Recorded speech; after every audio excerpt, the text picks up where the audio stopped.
ಜಿಲ್ಲಾ ಕಾರ್ಯನಿರತ ಪತ್ರಕರ್ತರ ಸಂಘ ಆಯೋಜಿಸಿದ್ದ ಪತ್ರಿಕಾ ದಿನಾಚರಣೆ ಹಾಗೂ ದತ್ತಿ ಪ್ರಶಸ್ತಿ ಪ್ರದಾನ ಸಮಾರಂಭವನ್ನು ಕಲಬುರಗಿಯಲ್ಲಿ ಜಿಲ್ಲಾಧಿಕಾರಿ ಇಕ್ರಂ ಶರೀಫ್ ಉದ್ಘಾಟಿಸಿದರು. ಈ ವೇಳೆ ಕಾರ್ಯನಿರತ ಪತ್ರಕರ್ತರ ಸಂಘದ ರಾಜ್ಯಾಧ್ಯಕ್ಷ ಶಿವಾನಂದ ತಗ್ಗಡೂರು, ಜಿಲ್ಲಾಧ್ಯಕ್ಷ ಬಾಬುರಾವ್ ಯಡ್ರಾಮಿ, ನಗರ ಪೊಲೀಸ್ ವರಿಷ್ಠ ಎಸ್ಟಿ ಶರಣಪ್ಪ, ಹಿರಿಯ ಪತ್ರಕರ್ತ ಸತೀಶ್ ಶಾಸನ ಮತ್ತಿತರರು ಉಪಸ್ಥಿತರಿದ್ದರು. ಇದೇ ವೇಳೆ ಆಯ್ದ ಪತ್ರಕರ್ತರಿಗೆ ವಾರ್ಷಿಕ ದತ್ತಿ ಪ್ರಶಸ್ತಿ ನೀಡಿ ಪುರಸ್ಕರಿಸಲಾಯಿತು.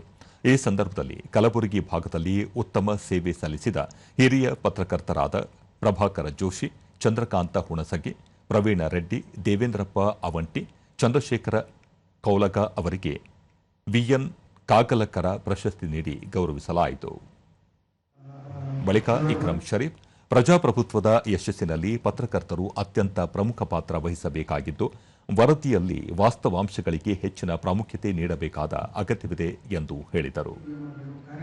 ಯೋಜನೆಗಳನ್ನು ಜನರಿಗೆ ತಲುಪಿಸುವಂಥದ್ದು ಮತ್ತು ಸರ್ಕಾರದ ಸಾರ್ವಜನಿಕರ ಹಿತಾಸಕ್ತಿಗಳಿರುತ್ತೆ ಅವುಗಳನ್ನು ಬೆಳಕಿಗೆ ತರುವಂಥದ್ದು, ಇದರಲ್ಲಿ ತಮ್ಮೆಲ್ಲರ ಪಾತ್ರ ಬಹಳ ಪ್ರಮುಖವಾಗಿರುವಂಥದ್ದು.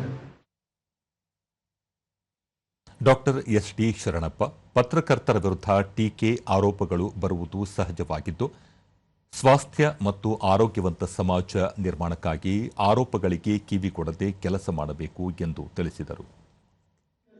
ಯಾವ ನಿಟ್ಟಿನಲ್ಲಿ ಅಂತಂದ್ರೆ, ಒಂದು ತಂತ್ರಜ್ಞಾನ, ಎರಡನೇದು ಸೋಷಿಯಲ್ ಮೀಡಿಯಾ. ತಂತ್ರಜ್ಞಾನ ನಿಮಗೆ ಆದ ಕೆಲವು ಹೊಸ ಚಾಲೆಂಜಸ್ ತಂದುಕೊಟ್ಟಿದೆ. ಬಾಬುರಾವ್ ಯಡ್ರಾಮಿ, ಪತ್ರಕರ್ತರಿಗೆ ನೀಡಲಾಗುವ ಉಚಿತ ಬಸ್ ಪಾಸ್ ಸೌಲಭ್ಯವನ್ನು ಗ್ರಾಮೀಣ ಪತ್ರಕರ್ತರಿಗೂ ವಿಸ್ತರಿಸಬೇಕು ಎಂದು ಮನವಿ ಮಾಡಿದರು.